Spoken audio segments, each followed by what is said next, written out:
Assalamualaikum warahmatullahi wabarakatuh. Salam sejahtera untuk kita semua. Selamat pagi untuk semuanya. Perkenalkan, nama saya Qoriatul Maslika. Saya dari Prodi Pendidikan Ekonomi 2021 dengan NPM 210404030015.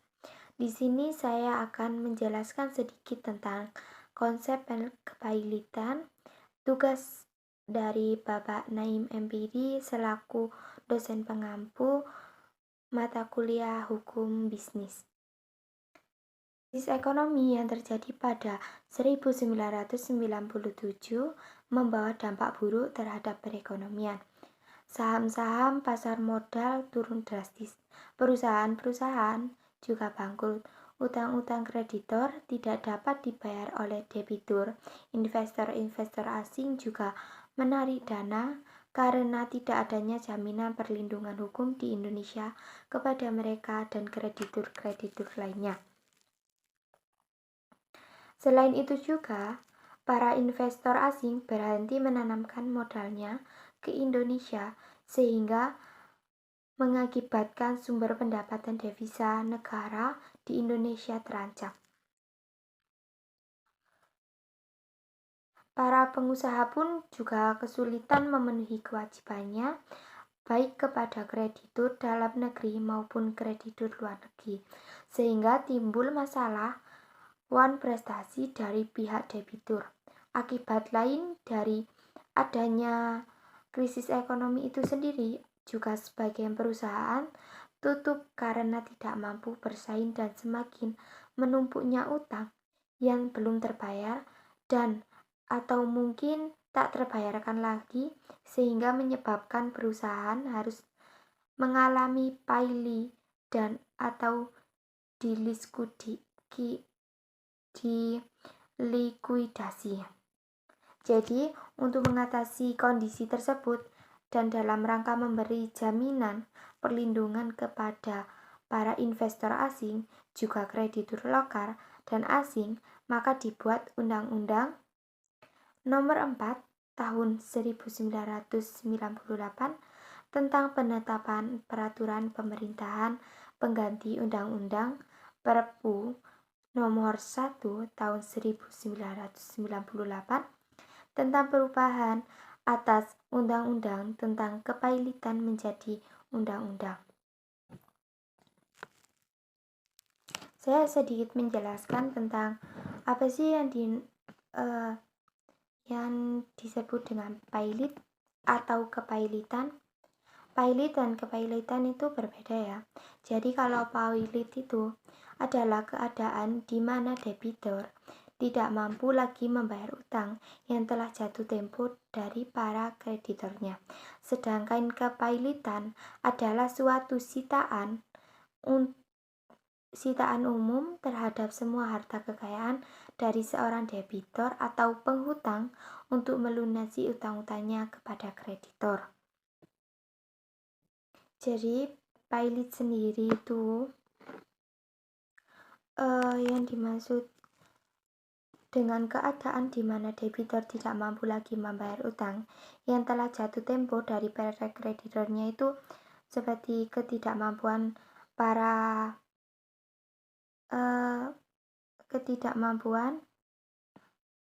kreditor tersebut disertai dengan suatu tindakan nyata untuk mengajukan baik yang dilakukan secara sukarela oleh debitur itu sendiri maupun atas permintaan pihak ketiga, yaitu di luar debitur. Suatu permohonan pailit itu bisa dimasukkan ke pengadilan.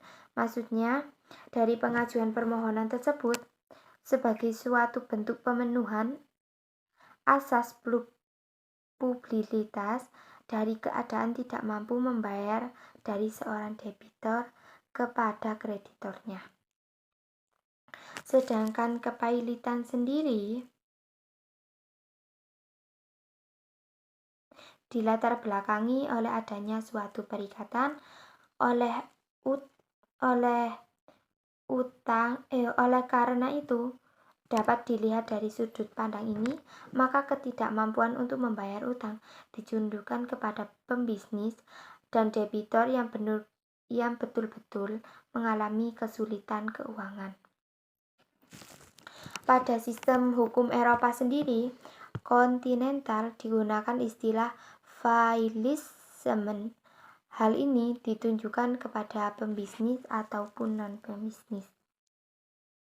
Misalnya di negara-negara yang menganut sistem hukum Anglo-Saxon, terminologi kepailitan digunakan dengan istilah bankruptcy yang berarti ketidakmampuan untuk membayar hutang. Hal tujuannya agar para debitor tidak disandra dan debitor dapat kesempatan untuk membela diri.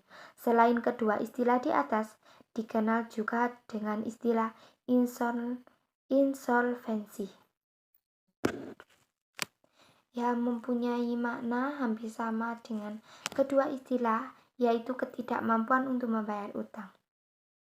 Insolvensi ini sendiri ada dua jenis, yaitu technical insolvency, perusahaan yang gagal membayar utang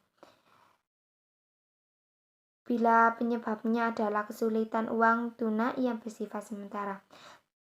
Sedangkan yang kedua, bankruptcy, insolvensi, perusahaan yang gagal membayar utang bila fundamental bisnisnya memang jelek, artinya total utangnya sudah jauh melebihi dari nilai pasar yang wajar dari asetnya.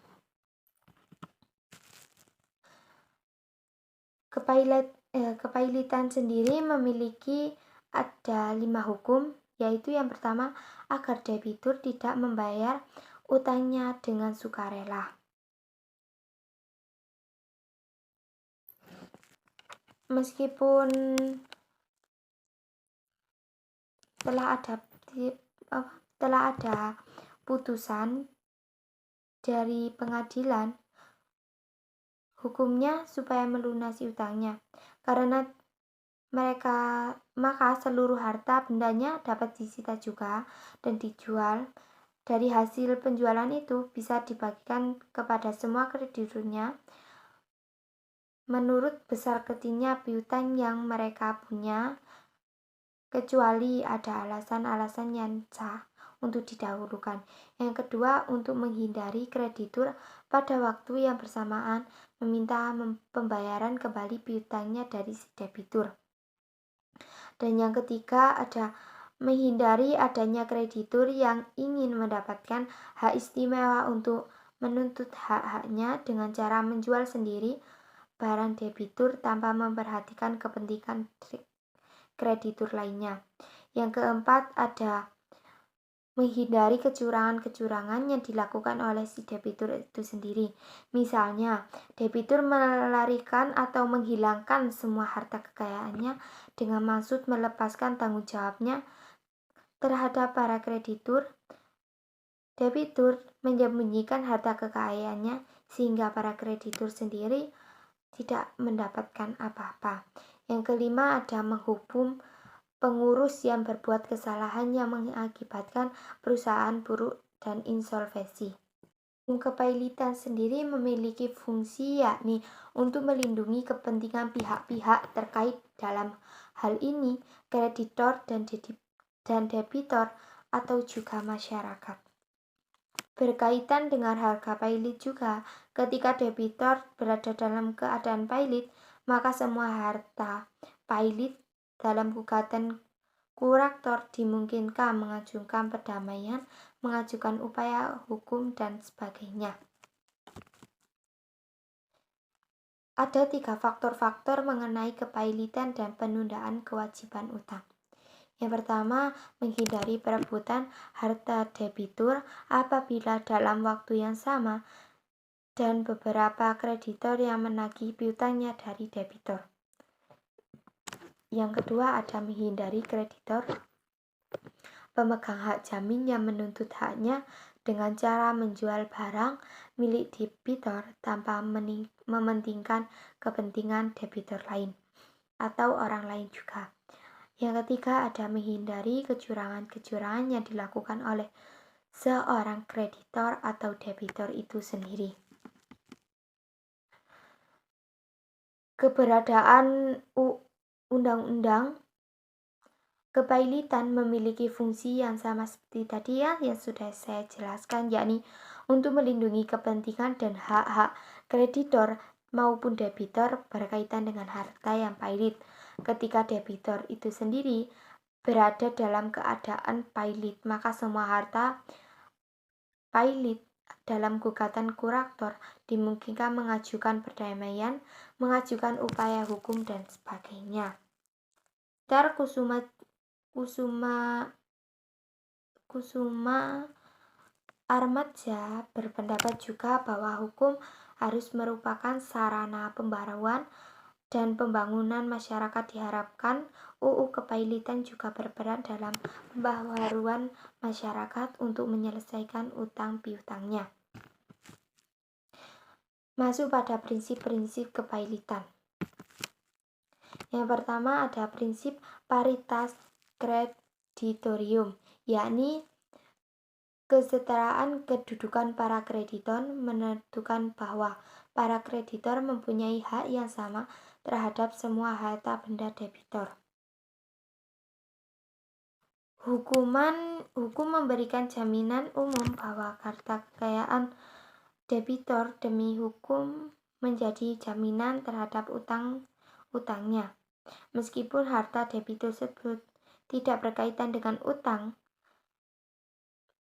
prinsip paritas kreditorium ketidakadilan jika debitur masih memiliki harta sementara atau utang yang tidak dibayarkan. Yang kedua ada prinsip pari passu pro rata parte, yakni harta kekayaan tersebut merupakan jaminan bersama untuk para kreditor dan hasilnya harus dibagikan secara proporsional antara mereka, kecuali jika antara para kreditor itu ada yang menurut hukum kepailitan di Indonesia 44 undang-undang harus didahulukan dalam menerima pembayaran tagihannya. Yang ketiga ada prinsip struktur kreditor. Adapun prinsip struktur kreditor adalah prinsip mengklasifikasikan dan mengelompokkan berbagai macam kreditor sesuai dengan kelasnya masing-masing. Dalam kepailitan kreditor itu sendiri diklasifikasikan menjadi 3 macam, yakni kreditor separatis, yang kedua kreditor preferent, yang ketiga kreditor konveren. Pembagian kreditor itu sendiri menjadi 3 klasifikasi tersebut di atas berbeda dengan pembagian kreditor pada rezim hukum perdata umum. Dalam hukum perdata umum pembedaan kreditor hanya dibedakan dari kreditor preferen dan dengan kreditor konteren. Akan tetapi di dalam kepailitan yang dimaksud dengan kreditor preferen hanya kreditor yang menurut undang-undang harus didahulukan pembayaran piutangnya, seperti pemegang hak privilege, pemegang hak retensi, dan lain sebagainya.